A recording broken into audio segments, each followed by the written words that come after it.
Welcome to the AFR Saints channel, where we provide you daily content on your favorite team, the New Orleans Saints. Do us a favor and hit that subscribe button. Be sure to leave your comments below and smash that like button. Who dat? With the NFL draft right around the bend, we're kind of the big story today. If you missed it at the top of the show, that a major odds shift for the New Orleans Saints, where Shedeur Sanders had been the betting favorite to be the Saints pick at 9. That flipped in a big way today. As a matter of fact, I'm going to check the update out just to make sure it hasn't changed even more. But around noon time here on Tuesday, the odds flipped and Mykel Williams from Georgia became the betting favorite, followed by Shedeur Sanders. Williams was in the 370 range, 380 range, plus 380, and Sanders was plus 450. And so it wasn't a giant difference, but it had flipped. Well, in a matter of a couple of hours, Sanders' odds plummeted all the way to plus 750. So now Shedeur Sanders has only the 6th best odds to be the choice of the New Orleans Saints. And as of this very moment right now, of course it's not going to load for me. Anyway, I'm literally trying to get an update right now.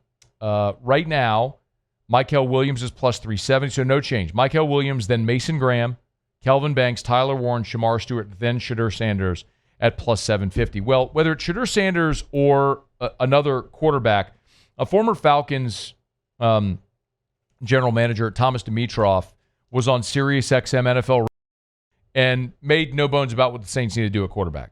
I just think sitting in that seat before, man, this is a really important crossroad time, I think, for the New Orleans Saints. And I just keep putting myself in that spot thinking, all right, really, really important time. There's no way that this organization, in my mind, can kick off the season waiting for Carr to be back from his injury with a pedestrian situation at quarterback. And all of a sudden there's, 6-7 games. I don't know how many games it's projected. That's a tough thing. I don't know if that fan base is ready to take that on another year.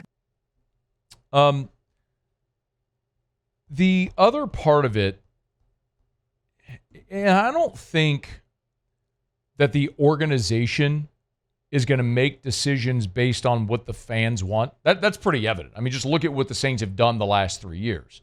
They're certainly not following the will of the people, or should they? Like this isn't a democracy. It's not an NFLocracy. It's an NFL tatership. There it is. It's not a footballocracy. It's a football tatership. I like that one better. Yeah. I like that one better. That's better. You just got to workshop it sometimes, see what direction you go. And so they're going to do what they feel is best. I mean, Mickey Loomis flat, even after he fired Dennis Allen, said he didn't want to fire Dennis Allen. That was ultimately with Gail Benson. That was her push and her charge to do it. So I remember, look past the results, right?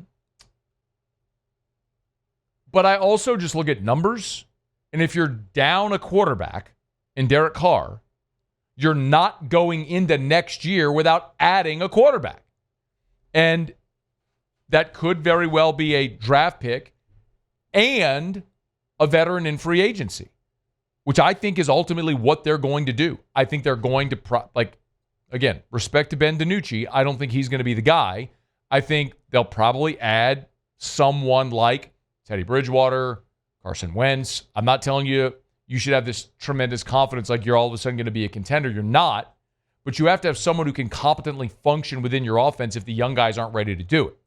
So you're going to add at least one, probably in this draft, and probably also a veteran somewhere along the way as well. So, because remember, under the assumption Derek Carr was going to be on this team, we were still having the conversation about drafting a quarterback.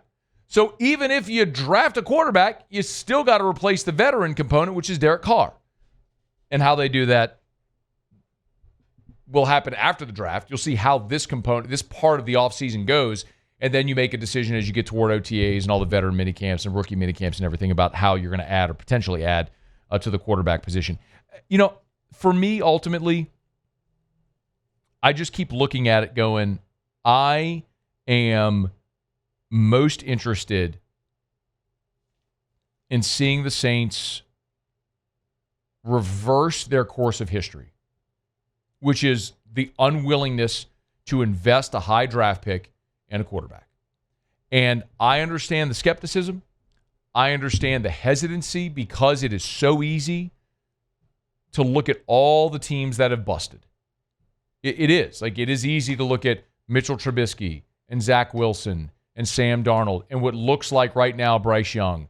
I mean, there is a long list of Blaine Gabberts and EJ Manuels and a lot in Kenny Pickett's and guys that were first-round draft picks at quarterback that busted. I also know that the teams that are the best teams in the NFL hit on their quarterback. The Kansas City Chiefs hit with Patrick Mahomes. The Buffalo Bills hit with Josh Allen. The Baltimore Ravens hit with Lamar Jackson. I mean, the best teams hit on their quarterback. And the current Super Bowl champion hit in round 2, Jalen Hurts.